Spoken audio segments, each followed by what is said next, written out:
Welcome back, City Builders. I'm Canadian Moose, and a huge shout out to Paradox Interactive, who sponsored today's episode of the Detailers Crash Course series. In today's episode, I will show you 2 realistic builds you can create with the Southwest Region Pack, which is available for download from the Paradox Mods website. Likewise, it is also linked in the description of today's video. My 2025 mod list is in the video's description.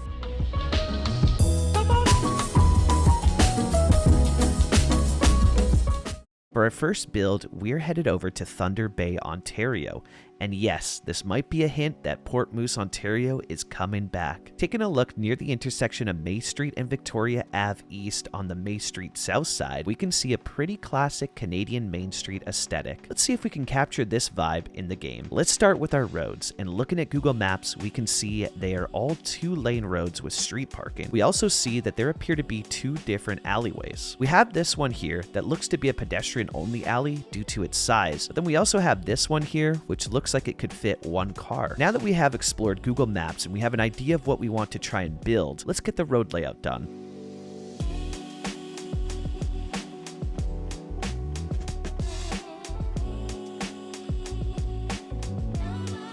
With the road layout completed, it's time for my favorite part, which is selecting the buildings. And I like to approach this as if I am building with Lego. Let's lay down the pieces we think fit the aesthetic and then see how we can arrange them in our road layout.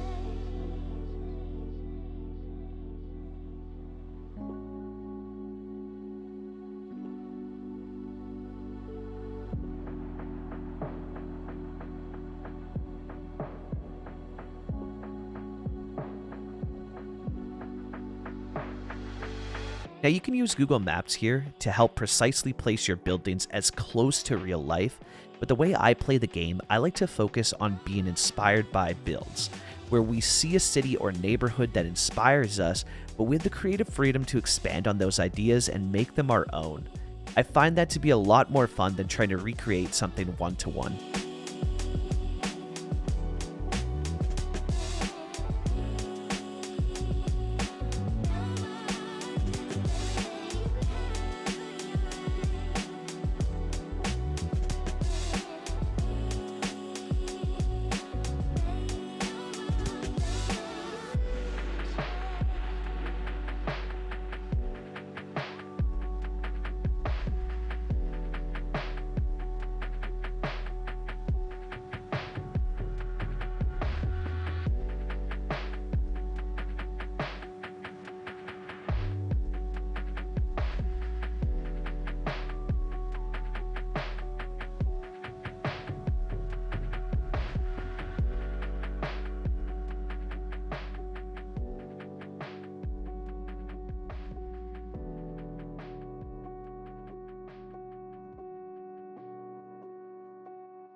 Você sabe que eu não canto se você não canta.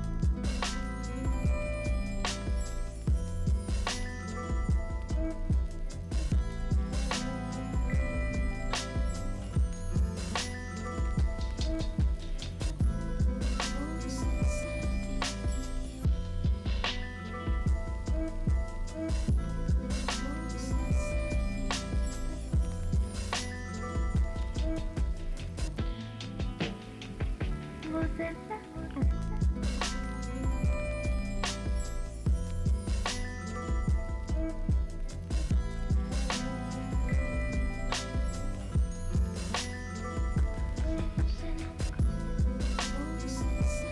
Now that we have the buildings placed, it's time to detail the streets. In the previous episode of the Detailers Crash Course, I go over alleyway detailing, so check that episode out to see my tips on alleyway detailing. When it comes to street detailing, I find the simpler the better, and lucky for us, looking at Google Maps, Thunder Bay has made it very easy for us. We can see some street trees, parking meters, some trash bins, a fire hydrant, Canada Post mailbox, and a bus stop. So let's go ahead and add these to our street. I like to use this parking pay prop for the parking meters.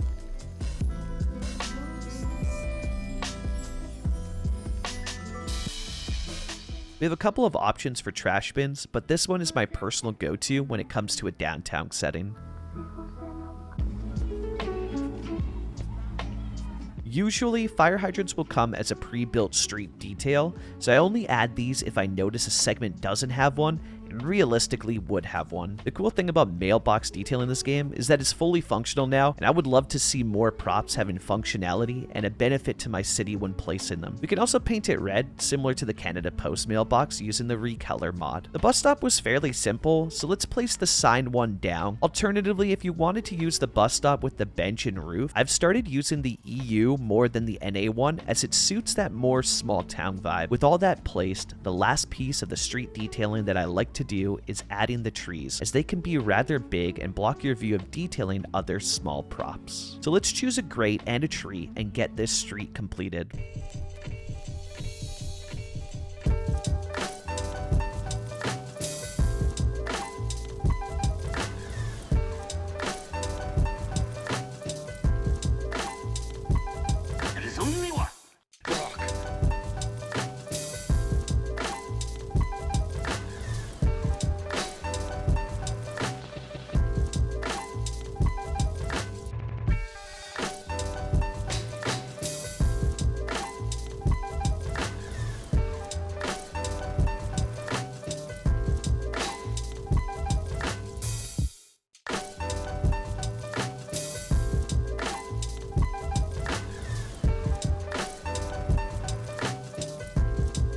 Also, on Google Maps, you would have seen this parking lot here, and I also cover how to detail these out in the first installment of the Detailer's Crash Course, but I think I might drop a future video covering all things surface parking in City Skylines 2. For our second build, we are headed to... actually... I have a much better way to introduce this city. So here we are in Vancouver, BC, and we're going to use the Southwest Asset Pack that just came out to see if we can capture the feel of the point towers that you can see behind me here in game. So point towers can be defined by a commercial base or a residential base, and then they have a big tower that sort of sits on top of it, full of more residential homes. So let's start with finding the spot we want to build on, and I think this spot here is perfect. Using these assets, let's figure out their layout, and don't be afraid to mix and match assets and even combine them to create a more unique build that captures your vision for the spot.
So behind me you can see a classic Vancouver bike lane, and this is actually super achievable in game using some mods, so let's see if we can pull that off. In my pack on the workshop, link in the description of the video, with the help of Broman, we have these awesome green net lanes that we can use to detail some bike paths. The green net lanes alongside the UK pack by G87, which gives us this great perforated line, I think perfectly captures the look of Vancouver bike lanes. Now unfortunately the pack that has the bike decal has been flagged in Skype, so I'm not using it, but if you are feeling risky, give it a shot for that extra cherry on top to complete the look. So for making these custom bike lanes, I recommend you come in and make them elsewhere and then drag it over. It's a much easier process because when you drag a net lane currently, so let's say I'm on here and I want to go ahead and use this net lane.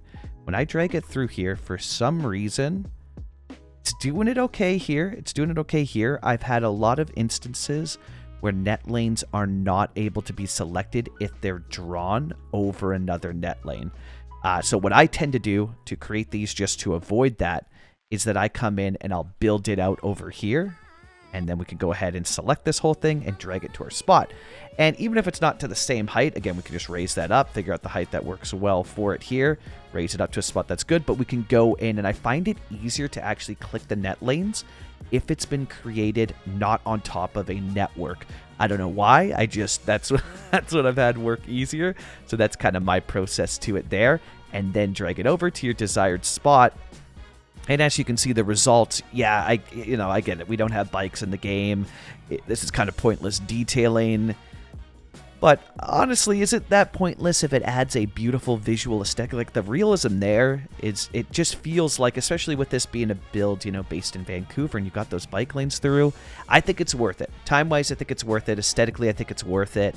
And, at some point, we will have bikes in the game, and it'll be far easier, I hope, to create these, and we'll actually have people biking on them. For now, we got to do what we got to do with the things that we have available to us. And I think this kind of detailing, sure, while it doesn't really do anything, technically speaking, aesthetically, it's worth it, I think, in my opinion. And it looks pretty beautiful. I love it. I love the way it looks and that sort of realism that it adds to it. With the bike lanes added, let's see what else this area has.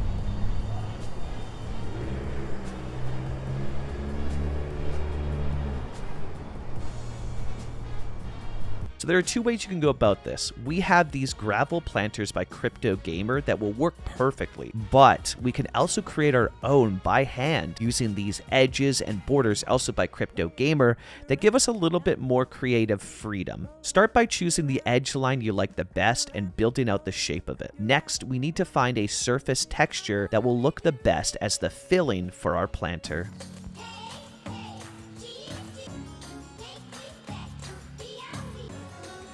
And lastly, some foliage.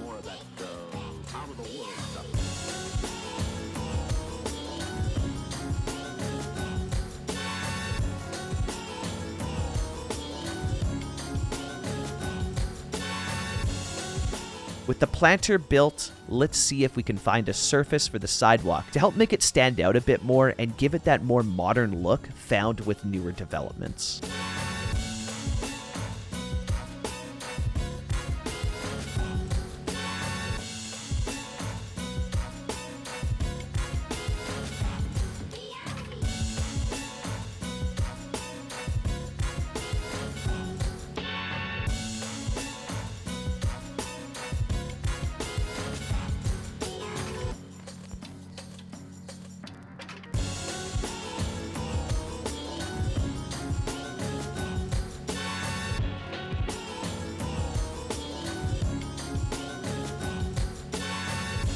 With the surface done, you can come through and add any other little details you think would fit, like parking meters, maybe some custom shop fronts, or a bus stop. So there you have it, 2 ways to use the amazing assets in the Southwest pack, and this is the pack I think so many of us have been waiting for. Also, hop into the Discord if you haven't already and show off your amazing creations with this new pack. A massive thank you to my Patreon supporters and Paradox Interactive for sponsoring today's video. I will see you all in the next one where we bring back a classic.